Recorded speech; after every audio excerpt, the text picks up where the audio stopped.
반도체 최근에 가장 관심이 많으실 거예요. 삼성전자 실적도 발표를 했고, 근데 또 주가는 안 올라요. 네. 우리가 1월 달에 96,000원 보고 지금 8만 원대에서 7만 원 왔다 갔다 하고 있거든요. 네. 애타는 이 투자자분들이 많으실 거예요. 네. 그럼에도 불구하고 사물은 사실 그대로 보자. 네. 오늘 그 사실 그대로를 얘기해 주실 분이 나오셨죠? 저희 네. 반도체 쪽에서는 이 분야에서는 가장 유명하고 전문가시고 너무 편하죠. 아무 질문이나 할 수 있다. 그냥 뭘 물어봐도 답이 나옵니다. 네. 노근창 센터님 나오셨습니다. 어서 오십시오. 안녕하십니까? 안녕하십니까? 네. 너무 반갑습니다. 네, 반갑습니다. 네. 저 이렇게 직접 뵈기는 처음이에요. 그래요? 네, 그냥 저는 항상 이렇게 예. 방송으로 화면으로만 연예인 보듯이 여기서 항상 연예인이신 것 같은데 두 분 다. 네. 그 예. 센터장님. 예. 도대체 인텔 예. 아이스레이크 언제 합니까? 인텔 아이스레이크는 4월부터 양산 들어가 가지고요. 네. 지금 공급되고 있고 이제 사파이어 레피즈가 문제죠. 네. 사파이어 레피즈는 원래 이제 올 연말 생산이었는데 뭐 일부 수율 이슈가 좀 있긴 한데 네. 제가 오늘 안 그래도 저기 좀 대만이든 인텔이든 좀 체크를 했습니다. 오늘 예. 그런 질문 하실 것 같아서. 네. 그래서 2분기 양산은 이제 매스 모델이 2분기 양산이고 네. 1분기부터 양산을 해서 일부 이제 슈퍼컴퓨터와 관련된 그런 아주 큰 어떻게 보면 전문 회사한테는 1분기에 사파이어 래피드가 좀 네. 공급이 될 것 같고요. 네. 근데 그 모델은 DDR5가 탑재됐다기보다는 HBM이 내장된 모델이 그때 나갈 것 같고요. HBM 뭡니까? HBM이 결국은 이제 어떻게 보면 고대역 메모리라고 보시면 됩니다. 네. 그래서 빨리 이제 어떻게 보면 프로세싱을 하는 건데 네. 혹시 비싸지요, 되게 고가고 전력 소모는 큰데 네. 일반적으로 우리가 보면 그 슈퍼컴퓨터에 들어가는 우리 그래픽 카드에 즉 GPU에 네. HBM이 현재도 들어가고는 있는데 예. 근데 이제 우리 인텔의 사파이어 래피드는 HBM이 내장된 모델도 있고 내장이 안 된 모델도 있고 그리고 내장이 안 된 모델 같은 경우에는 이제 DDR5랑 같이 갈 수도 네. 있고 아니면 내장돼 있는 HBM이랑 또 DDR5랑 갈 수도 있는데 네. 어쨌든 그 우리 사파이어 래피드의 가장 큰 특징은 이제 DDR5 시대를 서버에서 연다. 사실 그렇죠. PC에서 DDR5는 이제 인텔 알더레이크에서 하반기에 엽니다. 그런데 뭐 PC 시장 자체가 아직은 그래도 전체 디램의 13%고 네. 그리고 뭐 노트북이 전체 디램의 한 8%, 데스크탑이 한 5% 정도 되는데 결국 제일 중요한 건 서버입니다. 네, 서버가 서버. 좋으면 그냥 모든 우려가 다 사라지고 그렇죠. 제가 최근에 톤다운 한 것도 서버가 생각보다 지금은 좋은데 내년 특히 1분기가 좀 하드 랜딩 할 것 같아서 그 부분을 좀 검증할 필요가 있을 것 같고요. 네.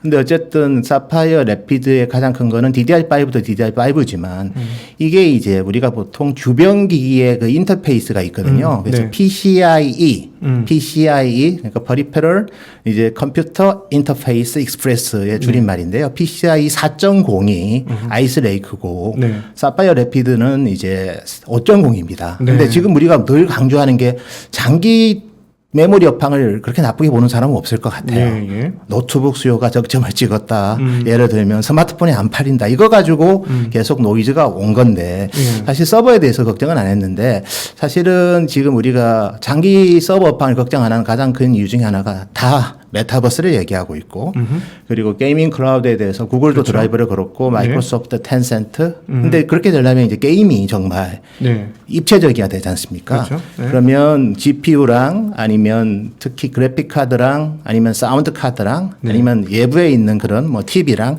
이런 거랑 상당히 접속이 잘 돼야 되는데 네. 그러면 PCI가 되게 중요하죠. 그래서 PCI 5.0이 이제 이 사파이어 래피드에서 지원이 됩니다. 그래서 정말 메타버스 시대를 인프라 플랫폼을 구축하려고 한다면 네. 사파이어 래피드 나올 때 제가 봐도 의미 있는 클라우드 회사들에 투자를 할 것 같고요. 예. 똑같이 AMD도 이제 AMD는 CPU의 이름명이 뭐 왜 그런지 모르겠는데 이탈리아의 도시명을 잘 씁니다. 그래서 로마라는 놈이라는 게 있었고 이번에 3세대가 3월에 출시된 밀란이라는 제품이 있었고요. 다 7나노 제품이고 그다음에 제가 오늘 또 약간 대만에 체크해 보니까 이제 한 3K 정도 한 3,000장 정도로 해서 제노아라는 그런 그 서버용 CPU를 AMD가 내년 2분기에 양산이 들어가는데 네. 그 모델도 인텔이랑 비슷합니다. DDR5의 PCI 5.0. 5.0. 예, 그 말은 뭐냐 하면 내년 하반기는 정말 아주 파워풀한 CPU와 그다음에 그래픽이 좀 더 서포트가 되는 그런 새로운 제품이 나오기 때문에 분명히 저는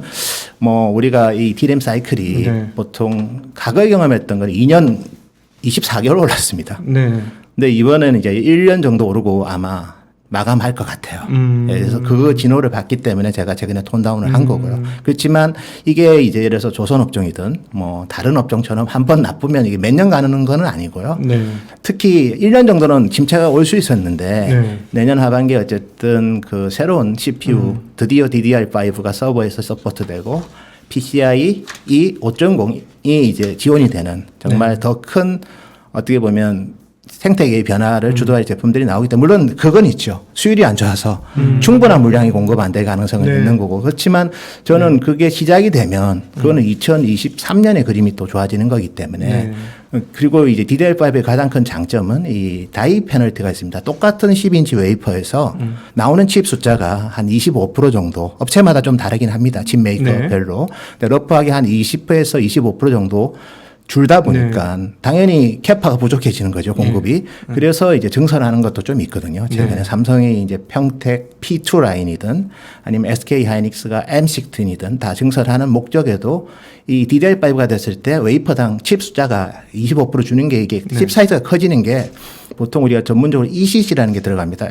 에러 커렉팅 코드가. 그래서 이제 커지니까 당연히 그걸 준비한 투자라고 저도 보는데 근데 그게 나오는 거 어떻게 보면 그 미스매칭이라는 게 있지 않습니까? 예. 내년 상반기가 좀 미스매칭 시기일 것 같고 또 두 번째는 이제 DDR5 서버가 들어가서 메타버스든 게이밍 클라우드든 큰 어떻게 보면 생태계에 큰 변화가 있는데 그럴 것 같으면 내년 상반기 투자는 안 하겠죠. 그러니까 우리가 아마존, 구글, 마이크로소프트든 그러니까 제가 아이스레이크가 이게 사실은 19년에 사실은 나오려고 나왔어야 했다가 되죠. 그러다가 네. 이게 미뤄져가지고 밀려진 올 거죠. 4월이에요. 네. 이게 무슨 말인가 하면 두 제품이 붙어 있어요. 그러면 CPU 아이스레이크는 최초의 인텔의 10나노 그렇죠. CPU고 사파이어 래피드 똑같이 10나노인데 이거는 이제 D램으로 보면 이 CPU의 메모리 컨트롤러가 임베드드 되어 있습니다.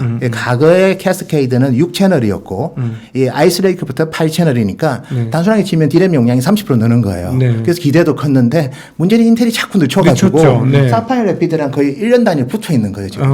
그러면 우리 부장님도 예, 보시기에는 아마존 구글이면 1년 뒤에 DDR5 되는 게 나오는데 얼마나 공격적으로 투자를 그러니까 하겠어요. 아이스레이크 깔고 조금 있다가 또 사파이어 래피드 또 깔고 하기에는 그럼 조금 기다리자라는 붙어 있어요. 논지이신 거잖아요. 예, 그래서 내년 상반기가 비수기인 것 같고 그다음에 제가 준비된 자료가 있는데 제가 이제 최근 보고서에도 저 숫자를 넣어놨는데요. 근데 어쨌든 저기에서 디램 익스체인지는 뭐 저희가 이제 소통하는 채널이고 이제 칩메이커는 뭐 잘 아시는 우리 국내 굴지의 두 기업이 예상하고 있는 고객사의 재고입니다. 근데 일반적으로 스마트폰 PC 시대에는 재고를 정말 필요할 때 자기들이 가져갑니다. 그래서 보통 4주를 잘 안 넘어요. 스마트폰 PC의 메모리 재고는 서버 같은 경우에는 보통 그거보다는 좀 길죠. 4주에서 6주 가져가는데 근데 지금 보니까 삼성 하이닉스한테 얘들이 2분기에 마이크론도 그렇고 서버 D램을 무지 사갔어요. 근데 우리가 2분기를 잘 보면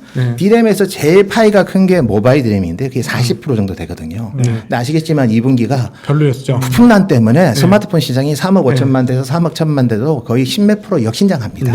근데 누가 D램이 엄청 많이 사간 거예요.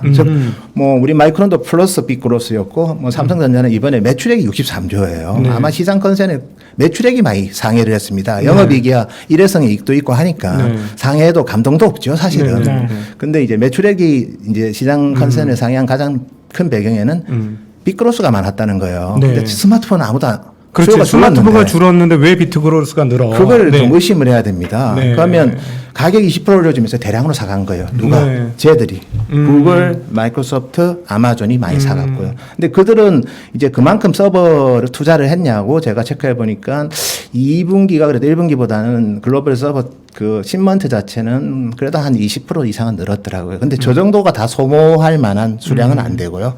그리고 이번 3분기에 이제 가격 협상을 하는데 보통 이제 우리가 1차 빅사이클 때 보면 한 330불까지 오르거든요. 네. 그러고 나서 이제 10억을 하락을 해서 이제 110불까지 빠집니다. 네. 저게 17년, 18년 때 그렇죠. 이야기신 거죠? 330불까지 갔다가 네. 이제 110불까지 빠졌다가 이건 32GB가 현재는 메인스트림인데 이게 지금 보시면 작년에 상반기 올랐다가 하반기 그대로 빠지죠.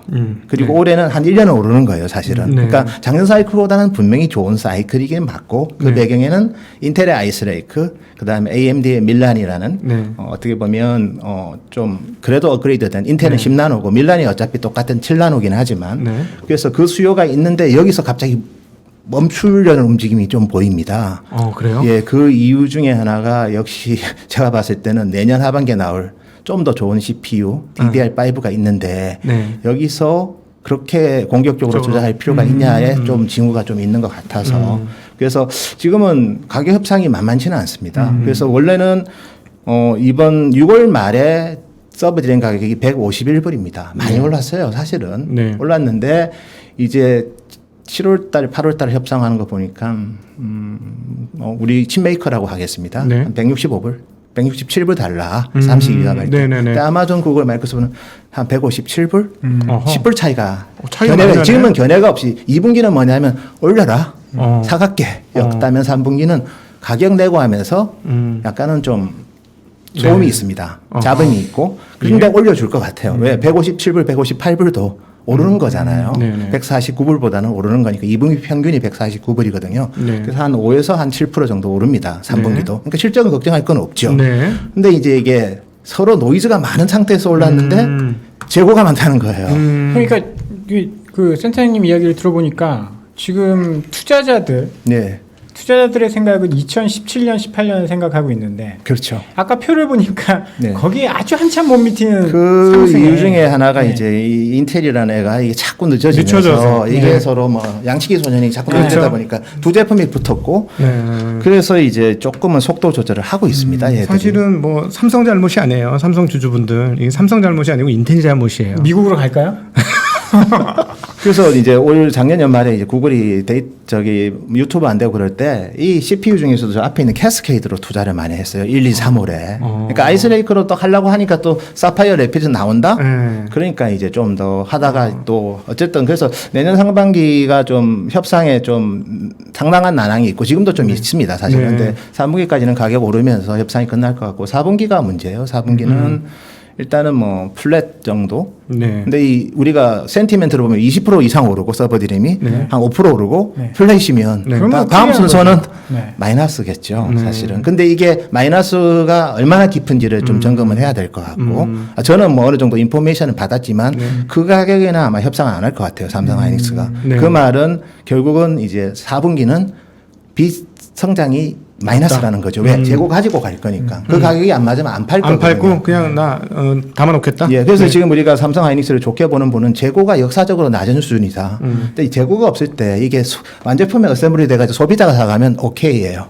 근데 고객이 재고를 갖고 있으면 이거는 검증이 필요한 거잖아요. 네네. 그 검증은 우리가 처음으로 서버 디램이 중요한 시점이 2010년, 18년 네. 그 사이클이었고 이제 얘들도 1차 사이클이 끝나고 나서 좀 아는 거예요, 이 업을. 그리고 우리가 알았던 그런 B2C 고객은 뭐 재고 안 가져갑니다. 네. 반도체든 뭐 일반 전자부품 회사들 관련해서 스마트폰 회사들은 부품 재고는 썩은 생선으로 생각해요. 네. 왜냐하면 썩으면 팔 데가 없거든요. 그렇기 때문에 완제품 회사들은 항상 한 달 이내로 재고를 가져가는데 얘들은 재고를 많이 가져가는 거예요. 그리고 가격이 좀 오를 때 왕창 사버리는 거예요. 네, 네. 어차피 그 제품 탑재할 거니까. 네, 네. 그들은 안 급하거든요. 네. 설비 투자고. 네네. 그렇기 때문에 이런 성격에 대해서 고민을 하자는 게 제가 이번에 좀 톤다운을 했던 이유고. 근데 네. 정말 다행스러운 거는 내년 하반기에 또 이렇게 DDR5라는 즉 DDR5의 프라이싱을 제가 좀 체크를 했습니다. 네. 그래서 넷다이가 감소하니까 네. 결과적으로 이제 가격 좀 비싸게 부릅니다 지금. 네네. 그래서 삼성이든 하이닉스든 아마 마이크론도 비슷할 건데 DDR4 대비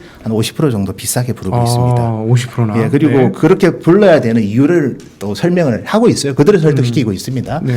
근데 어쨌든 간에 가격이 그러면 비싸면 당연히 뭐 넷다이 또 뭐 줄고 줄고. 그러니까 네. 당연히 비싸게 받는 건 맞는데 어느 정도 레벨인지에 대해서는 서로 모르잖아요. 그렇죠. 원가 구조를. 네. 그리고 초기에는 수율도 안 좋을 거고. 그렇죠. 근데 이제 그래서 저는 이제 혼자 이건 생각인데요. 네. 그러면 DDR4보다 DDR5가 50% 비싸면 네. 내년 상반기에 DDR4 가격을 빼버리면 되죠. 그들이. 그러면 50% 비싸도 사실은 그들 입장에서는 보험 부담은 주는 거고. 두 번째는 제가 이제 서버라는 거는 저도 막 공부한 지가 이제 좀 이제 한 5년 정도 됐습니다. 네. 예전에는 관심도 없으면 저희 리서치 안 하거든요. 네. 고객이 관심 있을 때 리서치를 하는데, 네. 근데 이제 저도 이제 다음 달에는 이제 데이터 센터도 좀 방문을 하고, 그다음에 저희 주요 고객들하고도 얘기를 해보면 서버라는 게 스마트폰 살 때 부품을 다 같이 따라오잖아요. 네. 메모리도 따라오고 CPU도 따라오지만 서버는 그 마더보드에서 CPU만 가는 경우도 많고요. 네. 우리가 PC 업그레이드 할 때 메모리만 가는 경우도 많잖아요. 예. 똑같습니다. 그래서 서버가 클라우드 사업자들이 4년 주기로 바꾸는데 동시에 DRAM, CPU, SSD, 뭐 파워 서플라이 다 바꾸는 게 아니라 각각 교체 주기 끝난 거를 바꾸는 거거든요. 그래서 이게 과학적으로 이게 네. 어떻게 보면 계산하기가 만만치는 않고요. 네. 예측이 어렵군요. 이 제품은 사실 그 일반 기업들이 쓰는 서버인데 한 1,000만 원 정도 하는 제품인데 단순하게 256을 사니까 이 DRAM 본 코스트가 한 25% 되고요. CPU가 한 43% 되고 이거는 캐스케이드입니다. 인텔 CPU 중에서 제일 낮은 버전이고 퓨레패커드에 들어가는 제품인데 어쨌든 SSD DRAM 합치면 본 코스트가 40%예요. 그러면 이게 적은 것은 그렇죠. 아니고 엄청 그다음에 크네요. 그 아이스레이크는 가장 큰 게 메모리 채널이 DRAM 채널이 8채널이기 때문에 네. 그걸 다 달면 기존보다 일단 30% 비싸진 거죠. 같은 가격이라도. 그러네요. 네. 그래서 이런 부분들에 대해서 좀 시장도 같이 고민해야 될 것 같고 저는 사실 뭐 제가 좀 강세론자였고 네. 뭐 낙관적으로 봤던 게 저는 사실 스마트폰 PC는 별 걱정 안 했어요. 나쁘더라도 어차피 네. 이건 부품난이니까 증설하는 거를 저희가 알고 있었기 때문에 대만의 파운드리 회사들이 실제로 1분기 말 대비 2분기 말에 52K가 증설이 됐습니다. 네. 그 말은 자동차 반도체로 빠져나간 거 그 이상으로 투자를 했기 때문에 네, 네. 그리고 제가 체크해봐도 스냅드래곤 일부 칩을 제외하고는 지금 부품난은 없습니다. 그래서 IT 부품난은 어차피 3분기 되면 저는 거의 다 해소된다고 해소된다. 봤기 반도체 때문에 관련해서. 그건 시간이 지나면 해소되는 네. 거고 뭐 노트북 피크아웃은 다 아는 거죠. 네. 언제까지 됐든 뭐 아까 뭐 지금 또 다시 하긴 해야 되지만 근데 어쨌든 지금 약간 상황이 바뀐 것 같은데요. 네. 근데 어쨌든 간에 재택근무 원격 교육이야 또 언젠가는 피크아웃 하는 거고 근데 네. 중요한 거는 그렇습니다. 뭐 PC 시장이 물론 작년부터 점프업은 했지만 네. 한 7년간 역신장을 했던 시장이었고요. 두 번째는 저희가 이제 자주 인용하는 자료이긴 하지만 2018년에 PC가 마이너스 성장을 뭐 통계 기관마다 좀 다르긴 한데 한 5% 보는 분도 있고 한 2, 3% 보는 통계 기관도 있습니다. 근데 어쨌든 마이너스 성장하는데 PC 디램 가격이 급등했어요. 작년 하반기는 재택근무로 PC가 수요가 엄청 저렇게 보시면 점프했잖아요. 네. PC 디램 가격은 급락합니다. 그러니까 이건 서버 디램과 PC 디램은 대체제예요. 왜냐하면 PC 디램은 전체 디램의 13%고 서버 디램은 한 30% 초중반인데 네. 근데 예를 들어서 서버 디램이 더 비싸거든요. PC 디램보다 한 네. 20% 비쌉니다. 네. 왜냐하면 이게 어떻게 보면 열에 잘 버텨야 되거든요. 안전성이 더 높아야 예, 되니까. 예. 그러니까 당연히 비싼 제품 만들겠죠. 네. 그러니까 PC 수요가 그래도 아무리 없어도 노트북 기준으로 보면 한 1억 5천만 대, 데스크탑은 한 7천만 대, 한 2억 2천만 대 시장은 유지되고 있는데 그걸 안 만들고 다 서버를 만들겠죠. 왜냐하면 이건 장기 계약에다가 부르는 게 값이었으니까. 네. 그러니까 이거는 PC 업황이 좋든 말든 간에 서버 디램이 좋으면 PC 디램 가격은 오를 수밖에 없는 거예요, 사실은. 근데 서버 디램 업황이 꺾이니까 제가 톤다운을 지금 꺾인 건 아닌데 아마 4분기부터 조금 우리가 서버? 아는 서버 업황 자체가 꺾일 네. 것 같으니까 4분기가 그래서 PC 디램이든 스마트폰이든 저는 사실 뭐 그게 좀 나쁜 거에 대해서 큰 걱정 안 했고 실제로 우리가 네거티브 콜을 했던 분들 중에 대부분이 보면 이 숫자 TSMC의 4월 넘버 가지고 네. 엄청나게 주가가 대만도 뭐 엄청 빠지고 우리 삼성 아이닉스도 그때 한번 세게 빠졌죠. 4월 달에. 5월 달에 빠졌죠. 제대 4월 숫자가 나는데 저는 그때도 얘기했거든요. 6월 달에 모든 게 다 해소된다. 근데 TSMC 역사적 매출이에요. 6월 달에. 왜냐하면 아이폰을 5월 26일부터 만들기 시작했거든요. 아이폰 13, 아이폰 13? 13이라 부를지 12S라 부를지는 뭐 봐야 되지만. 왜냐면 네. 미국에서 13이 재수없는 숫자래요. 예. 13일의 구매. 네. 근데 13을 안 쓸 수도 있답니다. 근데 보시면 어쨌든 이번 6월달 TSMC의 매출액이 빅점프해서 TSMC가 매출액이 이제 그들의 가이던스 1에서 3% 성장한다고 했거든요. 네. 2분기 매출액이 상단에 맞췄어요. 걔들은 네. 이미 매출은 발표를 했고 네. 그다음에 제가 6월달에 대만 기업들 넘버를 보니까 우리가 그렇게 나쁘다고 걱정했던 ODM 회사들도 매출이 QOQ로 다 증가해요. 왜? 6월달 빅점프를 다 하거든요. 네. PC 하는 에이스 아수스는 매출이 2분기가 1분기 대비 10% 늘었고요. 그래요? 예. 2분기가. 6월달이 다 점프를 많이 했고요. 5월달부터 PC는 원래 그 메이커 애들은 점프를 했고 네. ODM 회사들은 4월 5일이 MOM으로 줄었는데 6월에 한 방에 다 만회하면서 QOQ로 성장을 만들었어요. 그래서 사실은 우리가 지적했던 뭐 스마트폰 우려, PC 우려도 3분기까지 최소한 2분기 숫자에는 그런 징후가 없고 없네요. 3분기는 TSMC가 저렇다는 거는 이제 아이폰이 많이 팔린다는 많이 얘기예요. 팔린다는 거죠? 네. 아이폰은 이번 하반기에 이제 경쟁자가 없습니다. 일단 갤럭시 노트가 없고 네. 뭐 폴드야 아무리 팔아도 가격대가 비싸고 그리고 1,000만 대밖에 못 팔고. 예. 네. 하웨이는 또 이제 완전히 이제 죽었고. 예, 죽었고. 네. 그래서 애플이 다 장악을 하니까 애플이 그래서 이제 모바일 디램 가격을 우리 디램 회사들한테 25% 올려줬습니다. 3분기에. 그래서 3분기 실적이 안 나쁘게 나오기는 힘든 구조예요. 지금 삼성전자 말씀하시는 거예요? 삼성이든 네. 하이닉스든 네. 동일하게 올려줬겠죠. 근데 애플은 아직도 DDR4를 씁니다. 삼성은 뭐 다 DDR5를 쓰는데 애플은 DDR4 씁니까? 예. 다른 스마트폰 회사들 5 쓰기 시작하지 않았습니까? 안드로이드 애들은 좀 쓰는데요. 애플은 뭐 어쨌든 AP15 프로세서도 좋은데 원래 CPU 프로세서가 좋으면 DRAM도 좀 레이트가 올라가야 되는데 네. 어쨌든 애플은 아직은 계획을 제가 좀 아. 체크해 보니까 DDR5를 애플은 모바일 쪽을 2023년 계획 잡혀 있고요. 22년도 아니고 23년. 예. 그 원가에 대해서 되게 민감한 회사예요. 아. 한번 잘해주긴 하는데 그래도 깎을 거는 그러니까 아껴 쓸 건 아껴 쓰고 네. 벤더에 대해서는 그래도 좀 잘해주는 편이죠. 사실은. 그러니까 사실은 D램하고 메모리 쪽에서 짜기가 아는 사람들은 애플이 정말 짜게 쓰지 않습니까? 메모리를 왜 이거밖에 안 써? 할 정도로 정말 짜게 쓰는 짜게 건데 쓰지만 밴드한테는 잘해주고요. 가격은 뭐 올려줄 건 올려주고. 근데 그렇지만 아껴 쓰죠. 그래서 D램도 보시면 저기 우리 아이폰 12s, 미니 12s 이게 다 4기가를 쓰거든요. 여기 좀 아쉬운 게 안드로이드는 애플하고 붙는 모델은 하이엔드 모델이잖아요. 안드로이드 측에서는. 네. 그럼 최소 8기가바이트를 쓰거든요. 그러겠죠. 근데 애플은 4기가 쓰니까 이 애플 아이폰 두 개 팔리는 게 안드로이드 예를 하나 들어서 팔리는 거. 하나 팔리는 같은 효과라서 그래서 뭐 3분기는 좋은데 네. 뭐 저런 부분은 조금은 아쉬운 부분이고 그래도 서버가 좋으면 다른 왜냐하면 이 인더스트리는 네. 공급 부족이 한 3%만 나도 가격이 급등하는 시장이에요. 네. 그리고 서버는 메인스트림 제품이잖아요. 네. PC랑 달리. 그래서 저는 서버가 괜찮을 거라고 봤어요. 왜냐하면 뭐 5G 투자도 많이 해서 이제 엣지 컴퓨팅도 확산이 되고 네. 두 번째는 저기 뭐 게이밍 클라우드 한다고 또 뭐 마이크로소프트든 구글이든 네. 텐센트든 많이 또 드라이브를 걸고 네.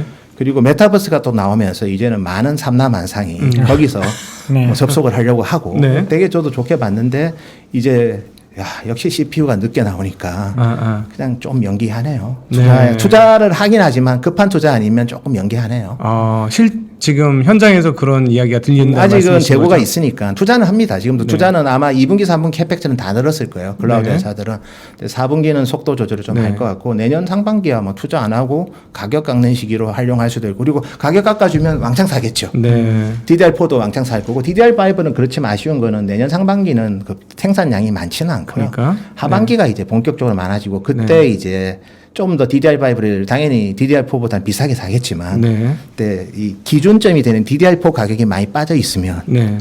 그들 입장에서는 그래도 원가가 주는 거거든요. 그렇죠. 그래서 그 부분이 제가 소통을 해보니까 이거는 마냥 좋게만 볼 문제는 네. 아니고 이 부분은 일단은 지적해야지. 왜냐하면 그래야지 디램 가격이 빠질 때 네. 우리가 안 놀러할 거예요. 네. 저점의 하방 경직성이 생긴다는 거죠. 음흠. 근데 갑자기 좋다고 했다가 디램 가격이 내년 1분기에 정말 두 자릿수 하락하면 네. 상당히 그거는 충격이 클 수 있거든요. 네. 그리고 그런 걸 서로 우리가 인지를 했을 때 삼성 하이닉스의 설비 투자에 대한 그런 어찌 보면 속도 조절 아니면 왜 이 정도 해야 되는지에 대한 소통도 좀 할 수도 있는 거고 네. 두 번째는 이제 대비를 할 수 있지 않습니까? 네. 그래서 정말 왜 이 정도 가격은 돼야지 우리가 한다. 네. 뭐 우리 클라우드 회사한테 그런 설득도 할 수도 있는 거고 그래서 제가 봤을 때는 그냥 다만 확실한 거는 우리가 알던 사이클은 아닌 것 같아요. 네. 이 클라우드 애들은 뭐 정말 우리가 쉽게 그들의 마음속을 확실한 거는 그래도 그들도 뭐 영업이익률 30% 중반 나오거든요. 네. 그래서 뭐 당연히 필요하면 가격 불문하고 사긴 그렇지. 하지만 이제 예. 어느 정도는 구축이 돼 있기 때문에 그 다음부터는 조금은 합리적인 투자 뭐 이런 거에 대한 고민도 하는 것 같고 그 다음에 이게 제품이 없었으면 왜냐하면 저는 그렇습니다. 제가 IT 버블을 경험하면서 그 당시에 뭐 지금도 살아있는 기업이긴 하지만 뭐 KMW, 에이스테크 근데 다행히 뭐 양사 모두 99년보다 주가는 더 올랐습니다. 시가총액 기준으로. 네. 근데 그 당시에 보면 글로벌 네트워크 장비 회사들이 정말 많았어요. 근데 우리나라도 통신사가 5개였고, 근데 네트워크 장비 회사 다 망했어요. 네. 로텔이든 알카텔이든 누슨트든. 근데 그 당시에는 엄청날 줄 알았어요. 사업자들이 다 어떻게 보면 3D 투자를 네. 정말 우후죽순으로 다 투자를 많이 했거든요. 예. 그래서 장비 버블이 좀 있었죠. 네. 밸류에이션에. 근데 뭐 지금 클라우드 사업자들은 아직은 서로 컨solidation 할 생각은 없고요. 네, 그렇죠. 네. 계속해서 또 새로운 회사들이 생겨납니다. 그렇죠. 그래서 지금 그 부분은 고무적인 거고 네. 아직은 사이클이 그래서 안 끝난 거고 네. 두 번째는 이제 DDR5가 됨으로써 정말 우리가 주변 기기랑 서로 디램만 속도가 빠르면 안 되고요. 네. 거기서 이제 주변 기기를 빨리 불러들이고 그래서 좀 더 고차원 3D 그래픽에 뭐 정말 어떨 때는 4D 그래픽도 되고 그것도 리얼타임으로 스트리밍이 되면서 업로드 다운로드가 의미 있게 되고 네. 그러면 당연히 스토리지에 있는 SSD에서 컨트롤 IC 기능이 되게 올라가야 되고 그리고 CPU는 당연히 그 시대에 맞게 고성능 저전력으로 가는 거고 네. 오죽했으면 이제 HBM을 네. 어쨌든 사파이어 래피드에 내장을 하고 인텔은 뭐 제가 인텔은 잘 안 믿지만 네. 이제 그래니트라고 해서 그래니트 래피드라는 또 실라노 제품도 좀 준비를 하고 있습니다. 네, 그래서 네.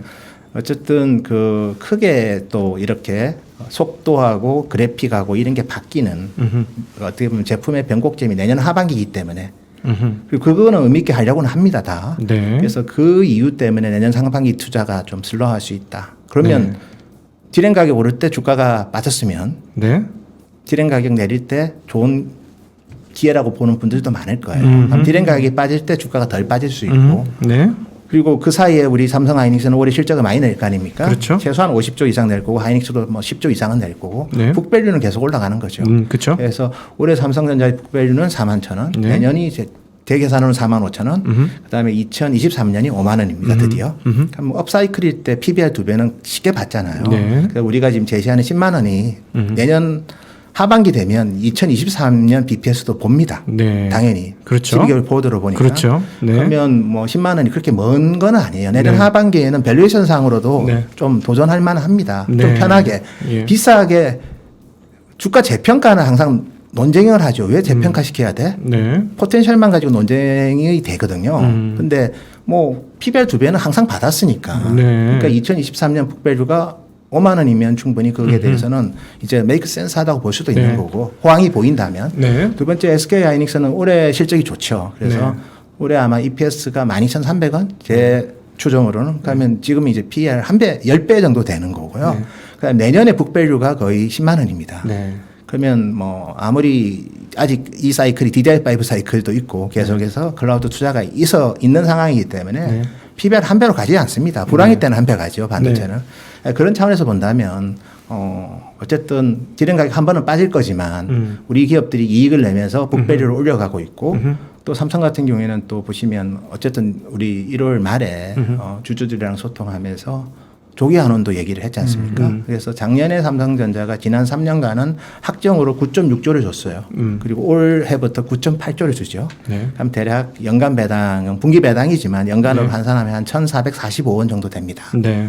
근데 이제 작년에 이제 특별 배당을 1,570원 제 기억으로는 네. 나누기 3 하면 한 500원 이상이 매년 안분이 될 수 있는데 네. 2018년 실적이 좋았잖아요. 네. 그래서 올해 실적은 또 50조 넘으니까 예. 뭐 계산상으로는 500원도 될 수 있지만 설비 투자를 많이 해버리면 또 그건 또 줄 수는 있으니까 넉하게 보더라도 한 1,800원 이상은 될 것 같아요. 그러면 어쨌든 네.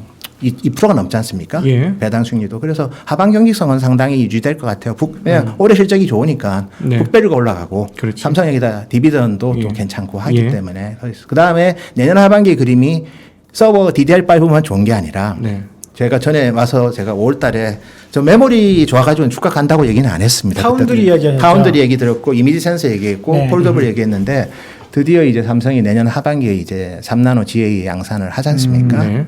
그래서 뭐 최근 뭐 기사도 우리 EDA 회사 시놉시스랑 그거 한다 그런 얘기도 했고 그리고 당연히 올해는 이제 이런 기술로 우리가 준비한다는 거고 내년 하반기는 양산이니까 제품화가 되겠죠. 네. 첫 제품이 이제 엑시노스가 될 것 같아요. 네. 삼성 디바이스에 먼저 탑재가 될 것 같아요. 3나노. 그래서 검증을 해서 나머지 회사들한테 좀 유혹을 하겠죠. 네네. 그리고 두 번째가 이제 이미지 센서 같은 경우에도 이제 갤럭시 S22가 이제 올해는 뭐 어쨌든 뭐 1월에 출시했고 내년에도 1월에 출시할 것 같아요. 지금 네. 보니까. 엑시노스 2200이 어쨌든 AMD랑 하는 첫 번째 GPU, AMD GPU가 코덱되어 있는 최초의 AP입니다. 네. 그리고 이제 갤럭시 S22에 탑재할지는 모르겠지만 삼성이 0.64 마이크로미터 0.7에서 0.64로까지 갔어요. 그래서 픽셀 피치를 더 좁혔기 때문에 고화소가 2억 화소까지 가능합니다. 이론적으로. 네.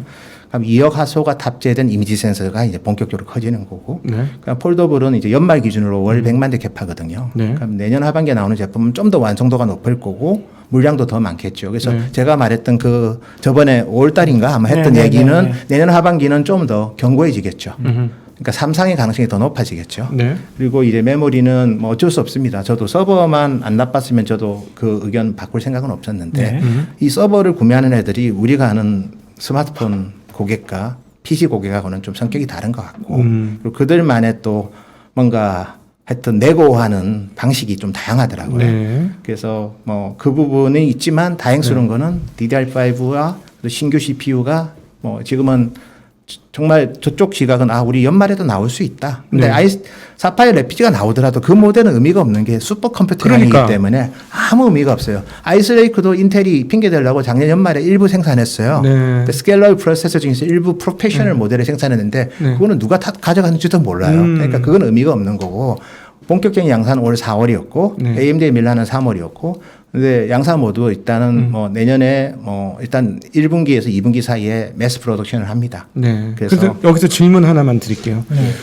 저는 오늘 사회자로 나온 게 너무 행운인 것 같습니다. 네, 네. 너무 기분 좋아요. 너무 좋아하시는데. 네, 너무 미칠 것 같이 좋아요. 네. 근데 좀 어려울 것 같아요. 들으시는 분들한테는. 네, 내용이 좀. 저 어려운데 옆에서 막 정리를- 동시 통역해드리고 싶을 정도로 너무 좋은데 제가 듣느라고 네. 좀 나중에 한 번, 두 번 더 들어보실 내용입니다. 이 내용은 정말 명불허전을 이럴 때 쓰는 거구나. 저 실제로 뵈니까 이렇게 좋을 수가 없어요. 너무 좋은데 자주 네, 가정법으로 제가 질문을 드릴게요. 예, 예. 아까 바로 아이스레이크 바로 그 자리인데요. 예.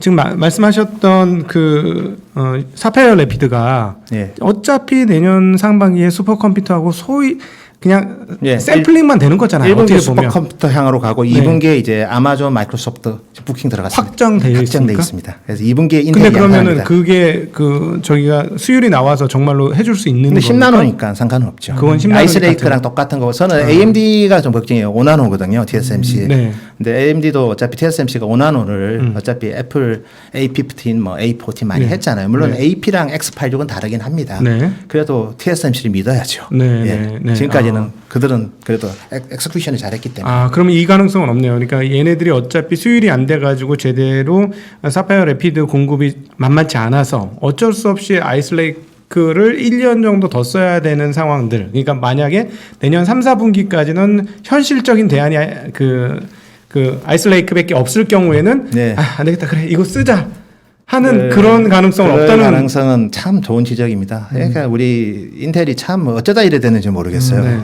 그래서 어쨌든 지금까지 계속 이제 딜레이 됐기 때문에 네. 근데 다행스러운 거는 뭐 저도 4월 달에 아이스레이크 나온다고 했을 때도 저는 뭐 잘 안 믿었어요. 근데 진짜 생산하더라고요. 네. 그래서 2월 3월 달부터 대만의 서버에 들어가는 마더보드 회사들이 막 준비를 하더라고요. 네. 아이스레이크 탑재하려고. 네. 그래서 이제 조금 믿긴 시작했죠. 그래서 아이스레이크에서 10나노 허들을 넘었기 때문에 같은 10나노고 그다음에 일부 HBM이 탑재된 거 아이스레이크. 왜냐면 이 서버 CPU 보면 종류 너무 많아요. 네, 네. 그래서 스케일러블 프로세서부터 되게 많은데 어쨌든 특히 뭐 HBM이 안 탑재되면 만들기 더 쉽겠죠. 네네, 그렇죠. 그러니까 그런 모델들이 2분기에 많이 양산이 되기 때문에 네. 저는 뭐 그리고 인터페이스랑 뭐 PCI 5.0이랑 DDR5는 어쨌든 연결하는 문제이기 때문에 네. 자체 CPU의 문제라고 볼 수는 없거든요. 그리고 컨트롤러 같은 메모리 컨트롤러도 8채널로 똑같습니다. 그래서 사실은 주변기기와 D램의 스펙이 올라가는 거지. 네. 아이스레이크에서 사파이어 래피드는 같은 10나노에 똑같이 메모리 컨트롤러는 8채널이기 때문에 거기서 생기는 거는 HBM 넣는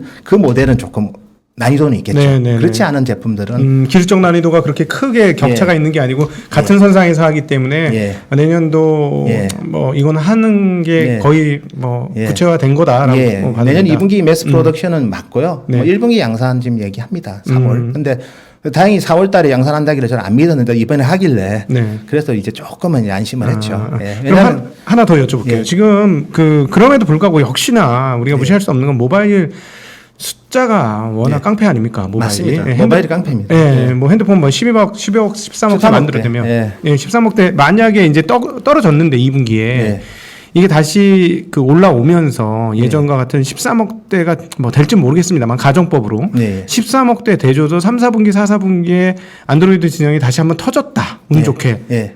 그러면 그 수요가 폭발하면서 메모리 상당 부분 흡수할 수 있는 거 아닙니까? 그래서 저희가 이제 한번 봐야 되는 게 왜 수요가 줄었나 부품난은 배제하고요. 네. 일단은 중국은 부품난보다는 그냥 줄었어요. 준 이 배경에는 하웨이에 대한 향수입니다. 메이트 시리즈 하면 중국 사람들이 제일 좋아해요. 그렇죠. 근데 그 메이트 시리즈를 버리려니까 좀 미안한 거예요. 아. 그래서 안 바꾼 거죠. 그래서 이제 근데 이 스마트폰이라는 건 한 3년 지나면 네. 바꾸고 싶어서가 아니고 잃어버리거나 배터리 라이프가 떨어져서라도 네. 어쩔 수 없이 바꾸죠. 예, 그리고 뭐 또 잘 해주겠죠. 오포, 네. 샤오미도, 비보도. 네. 그래서 저희가 봤을 때는 이제 내년에는 좀 당연히 교체 수요가 좀 있을 거고요. 두 번째는 이 스마트폰 시장 자체가 원래 한 14억대 시장이었어요. 네. 근데 이제 2018년, 19년에 마이너스 성장을 했어요. 네. 2020년에 12억대 중반으로 의미 있는 역신장을 하죠. 왜? 네. 코로나 때문에 대면으로 바꾸지 못했기 때문에. 네. 근데 올해는 이제 13억대 후반 가도 이거는 가급 평균보다 못한 수준입니다. 예, 예. 이게 중계 가급 평균, 그러니까 올해가 회복된다 하더라도 그래서 왜냐하면 이게 스마트폰이 이제 저희가 정교하게 가입자를 참 뭐 추적하기는 힘들지만 어차피 사람 베이스로 봐야 되고 번호 베이스로 보면 58억 명이거든요. 네. 근데 이제 이게 폰을 듀얼 심이 있는 사람들이 많거든요. 폰 하나에 2개 번호가. 중국 있거나. 같은 경우 많죠. 네, 그리고 네. 보통 이제 아버지가 쳐다가 아들 줘버리거든요. 중고 폰에 교체 시기까지 보면 그래서 한 13에서 14억 정도가 정상적이에요. 왜냐하면 58억에다가 나누기 4 하면 한 13, 14 정도 되지 네, 네. 않습니까? 4년에 한 번씩 교체한다. 예, 근데 그 중에 듀얼 심이 있고 네. 두 번째는 중고폰 시장이 있기 때문에 네. 정교하지는 않지만 그래도 한 13에서 14는 노멀 수준이라고 보셔야 되고요. 네. 그래서 그리고 이 5G가 지금은 프로모션이 많이 안 됐는데 네. 어쨌든 5G로 교체하려는 의지는 좀 많이 있거든요. 네네. 그리고 이제는 스탠드얼론 서비스를 하면 이제 정말 서브 6가 아니라 네. 28GHz에 네. 정말 스탠드얼론 서비스를 하면 정말 속도가 빨라질 거예요. 네. 그래서 그런 쪽은 이제 제대로 된 5G가 되기 때문에 네. 지금보다는 교체 주기는 좀 그래도 짧아질 수는 있죠. 그러니까 올해 3분기에 만약에 늘어나면 예. 지금 말씀하셨던 그 빈 공간 수요 예. 수요의 빈 공간을 못 채우나요? 좀 늘어나면? 제가 봤을 때는 3분기는 어쨌든 3억 5천만 대 정도 될 것 같고요. 예. 그리고 뭐 이제 문제는 애플이죠. 애플이 좀 덜 팔리고 안드로이드가 많이 팔리면 디램은 좋은 건데 애플이 그냥 우리 그냥 정말 너무 잘하죠. 지금 예, 애플이 작년부터 완전히 휩쓸어가지고 예, 지금. 예, 그래 버리면 그 애플이 올해 뭐 물량 기준으로도 1등 얘기가 좀 있어요, 사실은. 예? 물량 기준으로 삼성이 좀 더 못해가지고 왜냐면 삼성이 2분기가 5,900만 대, 당황스럽다. 4분기도 제가 봤을 때는 6천만 대 초중반, 중반. 당황스럽다, 당황스러워, 예, 진짜. 그러면 이제 애플이 올해 물량 기준으로 1등 할 수도 있습니다. 금액 기준으로는 압도적 1등이고요. 압도적이요. 네, 당연히. 물량 기준으로 1등 해버리면 이거는 이제 사실 뭐 소비자한테는 모르겠지만 우리 메모리한테는 안 좋죠. 그렇죠. 애플은 뭐 스펙 특히 디램은 작겠으니까. 네, 네, 네. 근데 그게 문제고 다만 이제 오포, 비보, 샤오미 중에서 오포, 비보 이 두 BBK 브라더스라고 보통 저희는 부르는데요. 네. 같은 형제 네. 컴퍼니에서 나왔는데 그들이 이제 올해 원래 한 2억 3천만 대 오포보다가 한 1억 9천만 대로 올해 목표치 낮췄고 내년에 3억 대 하다가 2억 3천만 대 낮추면서 전열 재정비를 하고 있어요. 어허. 그 자회사는 아니고 형제 비슷한데 네. 그 리얼미라는 회사가 있고요. 인도에서 네네네. 강한 회사고 그다음에 원플러스라는 회사가 있고 원플러스하고 리얼미는 오포가 부품 구매를 대신해주고 있어요. 바게닝 파워가 있죠. 네. 그러니까 리얼미하고 원플러스는 다 우리나라 기업들이 많이 넣어요. 왜냐하면 우리가 오포랑 친하기 때문에. 네. 근데 걔들이 최근에 보니까 조금 전열 재정비를 하면서 뭐 지금까지는 뭐 유럽하고 뭐 좀 동남아 중심이었다면 조금 지역을 확대하는 것 같아요. 네. 그러면서 좀 북미는 쉽지는 않겠죠. 중국 브랜드니까. 네. 미국은 힘들 거고. 네. 근데 나머지 지역들은 좀 좀 전열전쟁비를 해서 내년에 물량 그로스를 만들려고 하기 때문에 아까 지적하신 대로 아이폰하고 안 부딪히는 지역에서 플러스 알파를 그들이 만들 수도 있는 것 같아요. 그러니까 올해는 좀 그냥 그렇고 내년에는 진검 싸움, 수량 기준으로 예. 각 지역별 진검 싸움이 시작이 될 것이다. 예. 그래서 그들은 또 카메라를 많이 쓰려고 합니다. 왜냐하면 하웨이 메이트가 사실은 라이카 카메라 때문에 그렇죠. 중국에서 엄청 좋았거든요. 시모스도 너무 좋은 거 썼고. 너무 좋죠. 소니 네. 이미지 센서 썼고. 네. 근데 이제 그들도 그래서 좀 카메라만은 좀 좋게 쓰려고 하고 다 보면 코드 어플입니다. 네. 그래서 뭐 그게 들어간 이미지 센서는 또 삼성이 많이 공급하기 때문에 네. 그래서 저는 아마 그리고 이미지 센서를 여러 개를 쓰면 이게 멀티태스킹이 많아지기 때문에 D램을 적게 쓰기가 쉽지 않거든요. 예, 예. 또 그들의 개발 요구는 좀 더 어렵고 네. 그런 차원에서 본다면 저는 뭐 너무 또 그들이 또 작년에 우리가 하웨이 망가져서 같이 죽을 줄 알았죠. 그렇죠. 그들이 어느 정도 대체했거든요. 아, 우리가 뺐을 줄 알았더니 한 개도 못 뺐고 예. 다 갖고 갔어. 예. 약간 네. 중국이 그런 거 같아요. 중국도 그렇고 일본도 그렇고. 네. 그러면 뭐 궁금한 거 다 있죠. 또 네. 있어요? 네, 그러면 오늘 죄송. 아니 일단 네. 그러면 지금 이제 스트리밍 본격적으로 하잖아요. 예. 스트리밍 이제 하겠다고 이제 그 마이크로소프트도 스트리밍 게임 하겠다고 막 네. 그러면 예. 최근에 그 서버 업체들 정확히 저희는 알 수는 없습니다만 예. 뉴스 나온 걸로만 봐서는 마이크로소프트의 서버 증설 계획이 조금 많은 것 같은데요. 많습니다. 일단 예. 제가 체크하기로는 스웨덴에 지금 데이터 센터를 북유럽에 최초로 만들고 있고요. 네. 두 번째 인도네시아 최초로 데이터 센터를 만들고 있고 네. 그리고 중국도 하북 지역에 하나 또 만들고 있습니다. 네. 마이크로소프트가 데이터 센터가 몇십 개는 있는데 네. 최근에 좀 공격적으로 만들고 있고 예. 마이크로소프트는 특히 게이밍 관련해서는 또 보니까 AMD CPU 에픽이라고 하거든요. 네.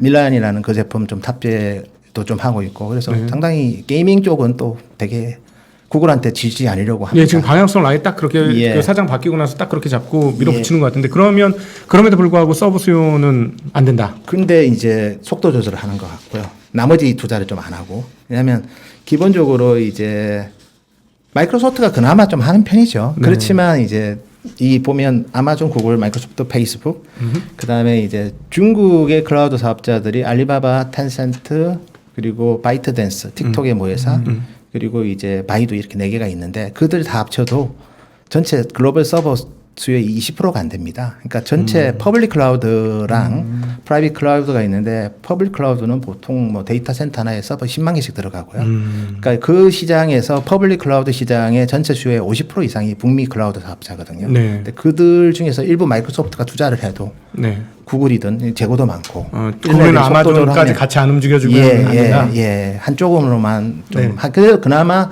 신규 데이터 센터를 좀 의지를 갖고 투자하는 데가 마이크로소프트입니다. 네. 아, 그렇군요. 그러면은 지금 말씀하신 거를 다 그 상황에서 보면 사실은 저희들끼리 쏠까 말 이렇게 얘기해 보면 네. 28GHz는 통신사들이 안 할 것 같고 예. 돈이 안 되니까 네. 올해 안은 뭐 물 건너 갔고 내년도 상반기도 저가 보기에는 물 건너 갔고 내년 하반기도 쉽사리 안 할 것 같고 그러면 이 그 통신사에 의한 메모리 증폭은 별로 기대는 아닌 것 같고 뭐 결국 해봤자 엣지 컴퓨팅 정도겠죠. 네. 엣지는 근데 어차피 서버를 되게 작은 거 써요. 네. 보통 뭐 64기가 쓰는 것도 많고. 근데 데이터 센터 하이퍼스케일은 600기가에서 1테라 쓰거든요. 요즘은. 그러니까 이 게임이 안 되는 거죠. 네. 그들이 가져가는 스케일이랑 네. 그 어떻게 보면 그 규모의 경제를 어떤 중국의 뭐 데이터 센터 이런 거로는 뭐 어떻게 아직은 네. 이 미국의 4대 사업자가 네. 제일 중요하고 그리고 그들끼리도 뭔가 많은 얘기를 하는 것 같아요. 요즘 가장 큰 트렌드는 이제 멀티 클라우드가 좀 많거든요. 네. 멀티 클라우드가 뭐냐 하면 이제 한국도 그렇지만 네이버 클라우드도 쓰고 춘천에 그렇지. 네. 아마존 쓰고 마이크로소프트 그렇죠. 한 기업이 세 개를 써요. 혹시나 잘못될까 봐. 그렇지. 백업 그러면 개념으로 예. 근데 그게 어떻게 보면 좋을 수도 있지만 속도 조절할 수는 있어요. 우리가 투자 안 하면 너 그 나라 거 써.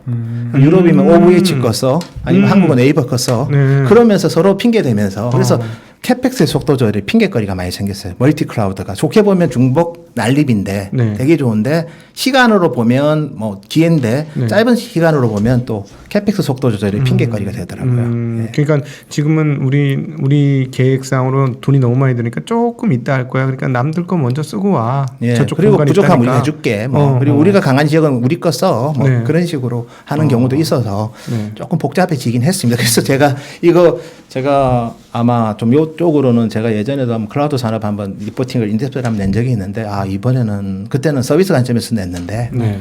하반기는 이제 우리 부품 관점에서 한번 내야 될 시기가 온 것 같아요. 네. 왜냐하면 한 5년 지났는데 제가 찾아봐도 자료가 별로 없는 것 같아요. 네. 글로벌 리서치 쪽으로도. 그래서 네. 조금 하여튼 다녀보고 좀 어. 고민거리 해서 자료 되면 다시 한번 나오겠습니다. 과연 그러면은 그 마이크로소프트 지금 진행하고 있는 스트리밍 게임 쪽이 어느 정도의 진도를 뽑느냐도 상당히 영향을 뭐 간접적이든 직접적이든 미치긴 하겠네요. 그건 통신사 쪽에도 영향을 많이 미칠 거고 만약에 그렇죠. 얘네가 치고 나가서 뭔가 가시적인 성과가 있으면 예. 다른 쪽도 자극하면서 구글이나 이런 쪽 강력하게 자극을 할 그렇죠. 테니. 예. 그리고 사실은 이제 VR 게임인 지금은 네. 좀 안 좋은데 정말 이제 CPU 속도 빨라지고 네. 그다음에 PCI 어쨌든 5.0으로 바뀌면 주변 기기랑도 연결 좀 더 잘 되고 하면 네.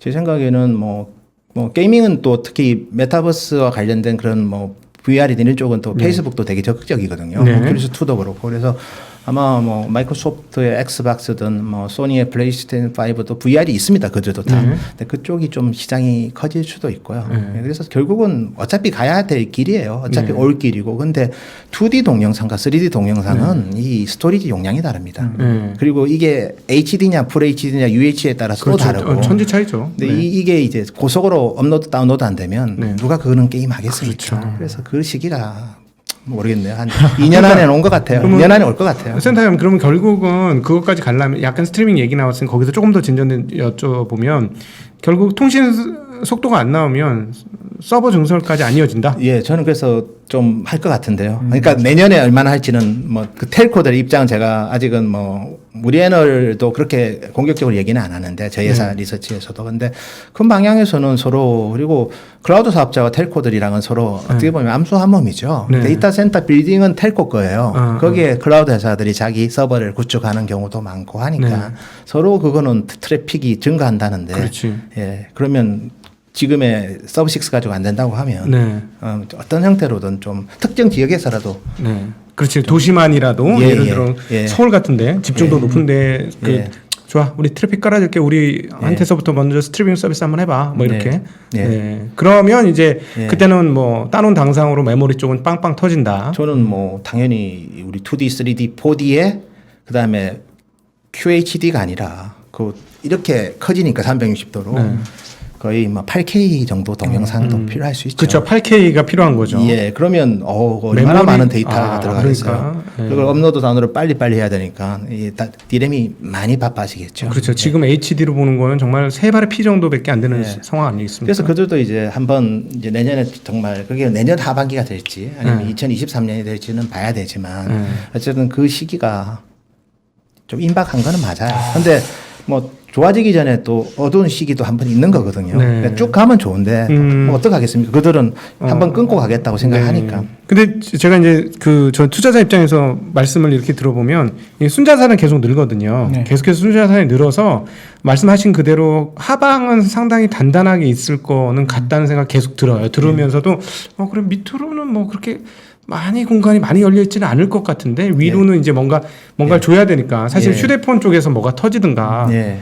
거리가 좀 터져야 되는데 그리고 계속 뭐 디램이 서버 디램이 예를 들어서 내년 뭐 1월 말에 뭐 생각보다 많이 빠졌다 하면 충격은 좀 있겠죠. 근데 빨리 복원하겠죠. 그러겠죠? 알고 있어. 네. 하반기 네. 좋을 거야. 그렇지. 그래서 네. 뭐 그리고 비관론자들은 이미 지금 지쳐서 나가고 있거든요. 네, 네. 그래서 오히려 지금 사실 보면 작년 10월부터 주가가 올랐거든요. 네. 그때도 서버 디램 가격 빠지고 있었어요. 근데 이제 가격 하락폭이 생각보다 11월, 12월이 한 자릿수로 빠지니까 주가 세게 가더라고요. 1월부터 오르겠구나. 네. 똑같이 내년 1분기는 빠진다고 치고 보수적으로 네. 2분기 가격 하락폭이 완만하다 네. 하면 3월 말부터 갈 수도 있는 거고 제일 좋은 거는 1분기에 소프트 랜딩 하는 거죠. 네. 1분기에 마이너스 한 5% 내로 하락한다. 네. 그러면 뭐 저는 되게 많이 갈 것 같은데요. 그럼 저기 하나만 더 여쭤볼게요. 잘 몰라서 기술적인 걸. DDR5가 25%로 저기가 개수가 줄잖아요. 한 웨이퍼당. 예. 그러면은 그 150% 가격 올리는 것뿐만 아니라 개수도 줍니까? 다 사용되는 개수? 그 CPU가 사용하는 개수? 그건 똑같지 않습니까? 아, 그거는 똑같죠. 예. 그러면은 많이 올라가네. 이렇게 보셔야 돼요. DDR 제가 이 얘기를 안 드렸네. 그때랑 바뀐 거 하나. DDR4도 지금은 8기가 비트를 가지고 네. 32기가 바이트를 만드는 거랑 음흠. 16기가 비트로 32GB 만든 만들 거. 원가가 20% 줍니다. 지금은 하이닉스 기준으로 16GB 비중이 50% 됩니다. 2분기가. 네. 삼성은 뭐 그거보다 조금 낮고. 그러니까 원가 절감도 하고 있어요, 지금은. 네네. 그다음에 이제 메인스트림이 30GB 모듈에서 14GB로 바뀌고 있어요. 그러면 10개 모듈이면 640기가 되는 거죠. 네. 그게 DDR5 640기가랑 DDR4 640기가랑은 가격도 차이 나지만 네. 뭐 여러 가지로. 네. 그러니까 그 질문에 답이 됐는지 모르겠네요. 네, 예. 네, 네. 개수는 유지가 된다. 예. 네, 단가는 그대로 증가하는 예. 양상이네요. 그러면 그 한 3년 정도 걸쳐서 진행이 되겠죠? 뭐 일단 내년 말 목표가 뭐 조금 보수적인 기간이긴 하지만 디램 체인지가 내년 말에 이제 서버 디램의 한 10%가 DDR5고 지금 밸리데이션 하고 있습니다. 인텔 AMD랑도 서로. 그래서 뭐 저희가 봤을 때는 뭐 내년 말에 한 10% 돼도 저는 왜냐면 이게 서버는 그래도 전체 디램의 35% 정도 될 거예요, 내년에는. 그러면 3.5%면 이 적은 주요가 아니에요, 사실은. 왜냐면 이 시장은 뭐 3%만 돼도 가격이 변하는 시장이기 때문에. 네. 그래서 그렇습니다. 네. 두 분이 너무 이렇게 열띤 토론을 하셔서 제가 끼어들 틈이 없는데 일단 조금 이제 뭔가 이제 제가 정리를 하는 네. 차원에서 말씀을 드리면 2분기 실적 삼성전자 참 좋았어요. 예, 예. 뭐 가격도 올라갔고. 네. 근데 아까 디램 이야기를 하시면서 공급이 좀 늘었다 서버 쪽으로. 네, 예. 이제 3분기에서 그런데 서버에 탑재된 건 그렇게 많지 않았는데 공급은 늘었으니까 재고는 예. 좀 늘었을 것이다. 예, 예, 맞습니다. 그리고 네. 4분기에는 가격에 대한 좀 걱정이 있다. 이런 말씀을 하셨어요. 예, 예. 그리고 센터장님 계속 말씀하신 게 내년 상반기에 조금 조정을 받고 내년 하반기. 예. 지금 7월인데 예. 내년 이야기를 자꾸 하시거든요. 근데 주가가 네. 작년 그 10월, 11월도 네. 올 2분기 실적 보고 오른 것 같아요. 지금 네네네. 결과전적으로 보면 그리고 아니 삼성전자가 실적이 1분기도 예상보다 잘 나왔고 네네. 2분기는 사실 뭐 많이 잘 나왔는데도 네. 전혀 반영을 안 하는 거는 네네. 뭐 진짜 지금보다는 내년 1분기를 보고 음. 그러니까 지금은 그런 것 같아요. 아직 유동성 장세니까 많이 갈 종목이 많으니까 뭐 지금은 많은지는 저도 모르겠지만 그러니까 이제 이가 닫혀 있는 종목에 대해서는 오히려 좀 수급적으로 불리하게 작용하는 것 같고. 예. 2018년에도 그렇지 않았습니까? 예, 예. 2018년도 똑같습니다. 네, 실적이 2018년 진짜 미친 실적 나왔는데 주가 계속 피크는 빠졌어요. 2018년 1월에 네네. 주가 피크 이미 나와버렸거든요. 예. 그래서 지금 투자자들은 걱정하는 게 그러면 지금 센터장님이 보실 때는 2분기 서프라이즈가 나왔는데 요거는 이제 올해 4분기라든지 내년 상반기가 걱정이 돼서 주가가 못 오르는 거다. 예, 예. 그렇게 예, 예. 보고 계시는 거죠. 채팅창에서 좀 이제 걱정스러운 예. 게 나오는데 저도 이제 비슷한데 예. 이게 디램이라는 게 약간 사이클 산업이잖아요. 그렇죠. 예. 근데 꺾이기 시작하면 어디까지 꺾일지 모르면 그래서 이제 제가 네. 이제 보수적으로 보는 가격을 보는 네네. 거기서도 내년 하반기는 네. 플랫으로 보더라고요. 제가 우리 타이완에 거기서 네. 그러니까 또 아직 리포팅은 안 했는데 그 자료를 제가 좀 소통을 했어요. 네. 내년 하반기는 가격은 안 빠지는 걸로 보고 있어요. 근데 그 말은 오른다고 보시는 게 맞을 것 네. 같고요.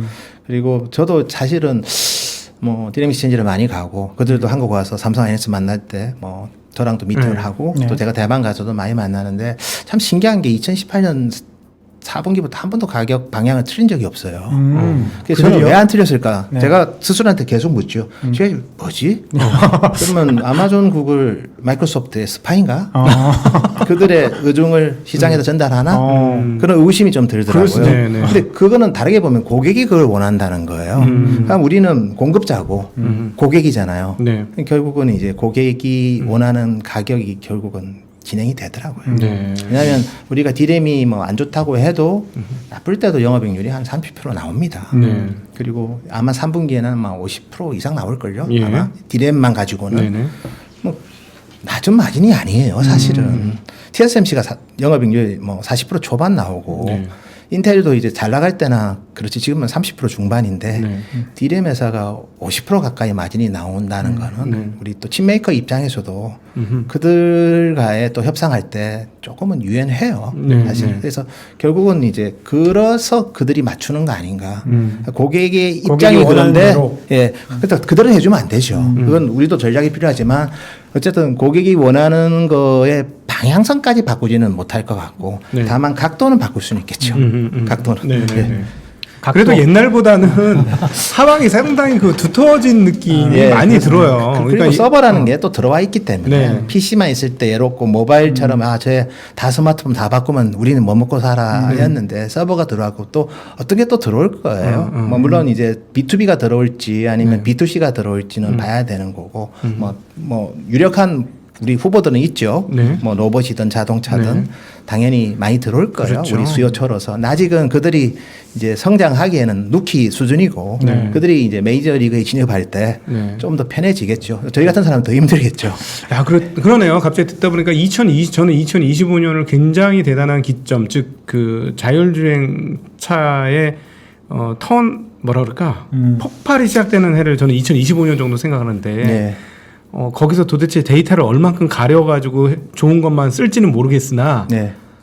데이터의 양은 아무리 줄여도 네. 어마무시하게 늘어날 수밖에, 어마무시하죠. 네, 어마무시하게 네. 늘어날 것 같은데 말이죠. 그리고 우리 또 이 테슬라가 레이더를 제거하는 거 보면 네. 이제 비전 이미지, 비전 카메라로 다 하겠다는 거잖아요. 네, 그렇죠. 엄청난 데이터를 거기서만 해도 자기들은 잘할 자신이 있고 AI랑 엄청나게 그러니까요. 러닝을 해야 되고 네. 그게 안 되면 이제 센서를 많이 달아야 되거든요. 네. 레이더든 라이다든 그러면 네. 또 그거랑 또 소통해야 되니까. 네. 그래서 테슬라가 지금 16기가지만 사실은 뭐 우리 메이추안이든 아니면 우리 스타쉽 테크놀로지 같이 피자 배달하는 네. 거기도 32GB 달고 있어요. 네, 네, 사실 모바일 디램을 달고 있는데요. 네. LP를 달고 있는데 32GB면 노트북보다 많이 다는 겁니다. 네, 네, 노트북이 보통 16기가. 16기가죠. 예, 네. 32기가를 다는 배달 로봇이 그러면 네. 나머지 애들이 그리고 개발력이 떨어지는 전기차 회사가 그렇지. 자율주행 옵션을 달잖아요. 그러면 제 생각에 무지무지 많이 달아야지. 124, 128 달 거예요. 그러니까. 그 네. 시점 오기 전까지 서버가 역할을 잘해줘야 돼요. 네. 메타버스랑 게이밍이랑 함께. 네, 네. 근데 뭐 내년 하반기부터는 그런 역할을 어느 정도는 할 것 같습니다. 그러니까 제가 보기에는 내년 하반기 말씀하신 대로 서버 증설 그리고 또 인텔의 새로운 칩에 의한 DDR5 공급 하여튼 새로운 CPU 공급이 보이면 그게 가시화되면 주가는 많이 안 빠질 수도. 그거가 가시화되는 시점부터는 빠질 일이 또 그렇게 많지 않을 것 같아요. 삼성 하이닉스가 또 디램 라인을 이미지 센서로 바꾸잖아요. 네. 삼성이 이제 점유율이 20%가 넘었거든요. 이미지 네. 센서가. 이미지 센서 시장도 제가 저번에도 강조했지만 2023년에 통계 기간이지만 리서치 펀드에 36조 보고 있어요. 36조면 삼성전자 점유율이 지금처럼 20%라고 보면 올해가 한 4조 정도 되는데 20% 36조 곱하면 대략 7조가 넘습니다. 영업이익률이 그 정도 되면 규모의 경제도 있는데 20%면 아마 올해 삼성 시스템 반도체 네. 1.5조면 올해 시스템 반도체 이익일 거예요. 그래서 뭐 그런 부분들도 상당히 또 포텐셜도 있고 그러니까 고객이 많이 생기면 네. 디램 라인을 빨리 이미지 센서로 바꾸겠죠. 네, 하이닉스도 네, 네. 지금은 이미지 센서랑 파운드리 강화하잖아요. 네, 네, 그래서 네. 뭐 결국- M10 라인도 이미지 센서로 올해는 거의 안 바꿨거든요. 한 10K 정도 바꿨나? 근데 네.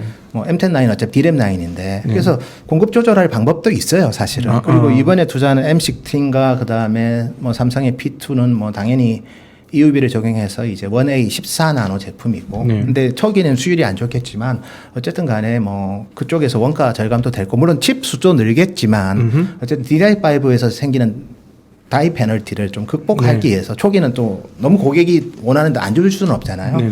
근데 지금은 이제 가독이니까 생산은 램퍼밤에서 늘고 감가상각비는 느는데 실제로 DDR5는 아직 안 찾고 지금은 좀 그런 가독이라고 보셔야죠. 네, 네. 이 말씀이 나왔으니까 이제 질문 드리는데 이제 5월달에 파운드리랑 이런 쪽 좋다고 말씀을 하셨잖아요. 네.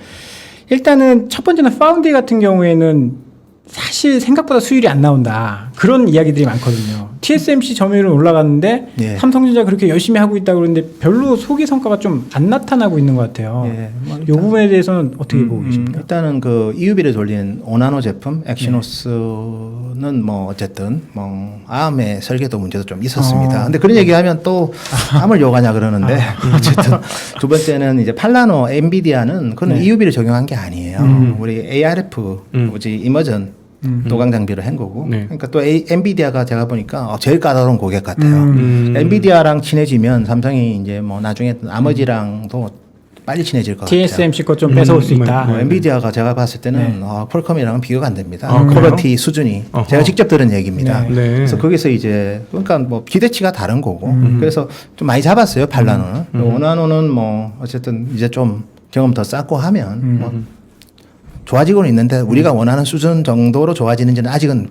근데 다행히 뭐 3분기는 영업이익이 어쨌든 파운드리, LSI 합쳐서 6천억 이상은 나올 것 같고요. 이번 분기가 한 몇천억, 2, 3천억 정도 될 것 같고 지난 분기 적자였고 네.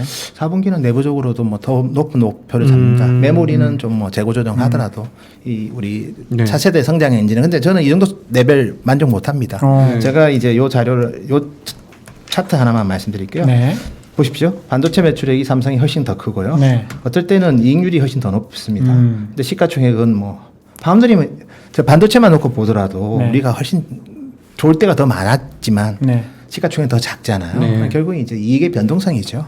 추정 가능하지 못한 이익은 그냥 할인하고 보는 것 같아요. 네, 그렇죠. 예, 예. 항상 그렇죠. 예, 네. 그래서 추정 가능한 이익이 되려면 저런 뭐 고객 베이스로 움직이는 마켓 따라가는 거 말고 주문 생산하는 이런 비즈니스가 매출도 커지고 이익 기여도도 올라가는 거. 저는 그 과정의 첫 출발을 그때 말씀드렸던 네. GAA 말씀드린 거고 내년 하반기 양산이니까 한번 보시죠. 그리고 제품에 탑재됐다고 하면 이제 벤치마크 테스트를 합니다. 비교 막 그렇죠. 해가지고 그렇죠. 전력 소모가 얼마나 줄고 얼마나 프로세싱이 빠르고 그러면 이제 그걸 보면 지금은 뭐 만들고 있는 단계니까 사실은 뭐 그냥 입으로만 하는 거지 않습니까? 네. 거기선 하지만 우리는 특별한 증거는 없잖아요. 근데 내년 하반기는 이제 증거물이 보이면 조금은 이제 밸류에이션이 바뀔 수도 있죠. 네. 그렇군요.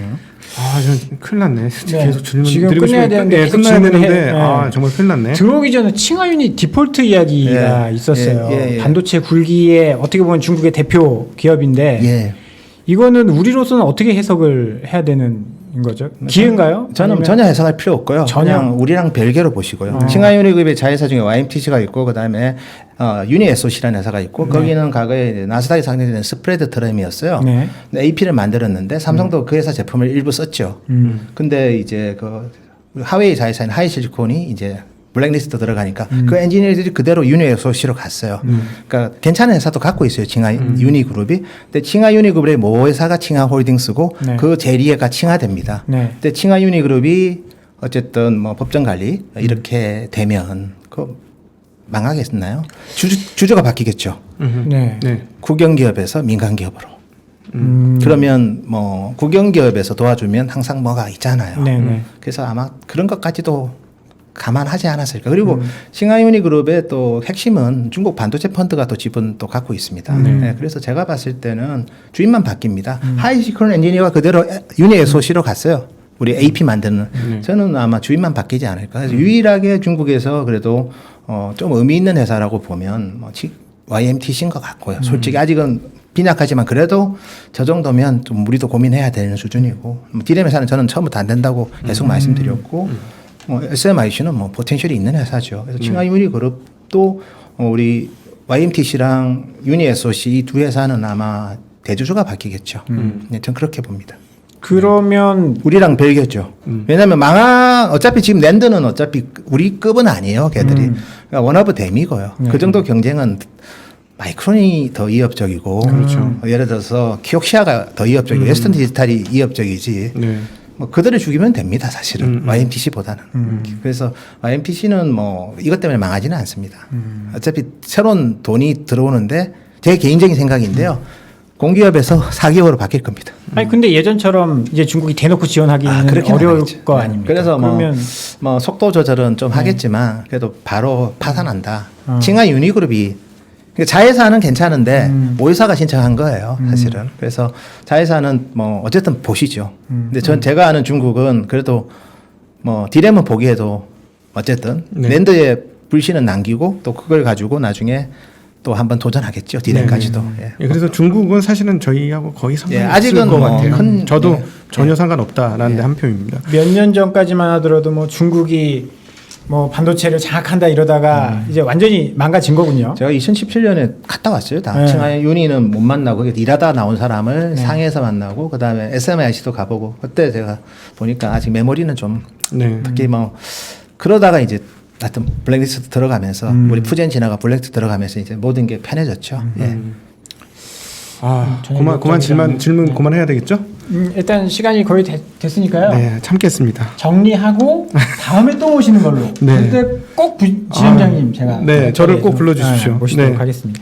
그럼 마지막으로 시청자들한테 이제 반도체가 사실 연초부터 기대가 되게 많았어요. 예. 연초부터 기대가 많았는데 조금 이제 6개월 동안 좀 삼성전자가 쉬면서 예. 뭐 근데 이제 부품주나 이런 또 많이 올라온 종목들도 있거든요. 예, 예. 하반기엔 또 어떻게 봐야 되는지 정리 좀 간략하게 좀. 예, 저도 어쨌든 본질이 중요한데 어쨌든 뭐 메모리 가지고 제가 주가가 재평가 될 거라고 보지는 않았거든요. 네. 그거는 이제 EPS 높이는 역할이고 나머지 세 가지 날개는 진행대로 되고 있고 네. 내년 하반기는 완성도가 높아질 거예요. 그 세 가지 제품이 폴더블, 바운드리, 이미지 센서가 그래서 그거는 계속 괜찮은 그림. 주가 재평가의 그 원동력은 여전히 더 강해지고 있다. 다만 이제 캐시카우가 메모리니 그거에 따른 우리 좀 눈높이에 대한 고민을 좀 해야 될 것 같고요. 그래서 제가 아까 지적하신 대로 뭐 정말 하반 경기성은 상당히 더 견고해진 것 같고 그래서 이제 내년 아마 디램 가격이 한번 빠질 때 좀 출렁일 수는 있겠지만 그때 많이 사는 전략도 되게 좋을 것 같아요. 네, 그러네요. 네. 어차피 우리 주식도 그렇지만 부동산은 정말 뭐 가격 같은 시세가 있는 부동산은 어쨌든 계속 올라서 그런지 모르지만 뭐 정말 장기 투자하지 않습니까? 네. 어쨌든 대한민국 1등 기업 삼성전자는 제가 봐도 장기 투자할 만한 유인들이 되게 많다고 봅니다. 네. 그리고 좋은 가격에 많이 사는 전략이 좋은 것 같아서 그렇죠. 네. 제가 이번에 톤다운 한 것도 왜냐하면 실적이 워낙 잘 나올 거라고 저도 봤기 때문에 실적 때문에 주가 갔을 때 조금은 우리가 흥분하지 말자는 차원에서 제가 네. 이번에 톤다운을 한 거지 예. 디렉션에 대해서는 뭐 특히 내년 하반기에 또 새로운 또 테크놀로지가 또 오기 때문에 네. DDR5 그래서 그런 부분들까지 감안해 볼 때 좀 좋은 기회를 잘 사시는 게 좋을 것 같습니다. 예. 네. 지금 어려운 시기가 사실 어떻게 보면 기회예요. 사실 주가가 기회가 오고 있죠. 네, 투자자 입장에서는 주가가 너무 높을 때 사는 거는 어떻게 보면 좀 위험할 수 있거든요. 네. 근데 이렇게 좋은 기업이 뭐 매일 오를 수는 없잖아요. 그렇죠. 네, 맞습니다. 좋은 가격이 왔을 때 네.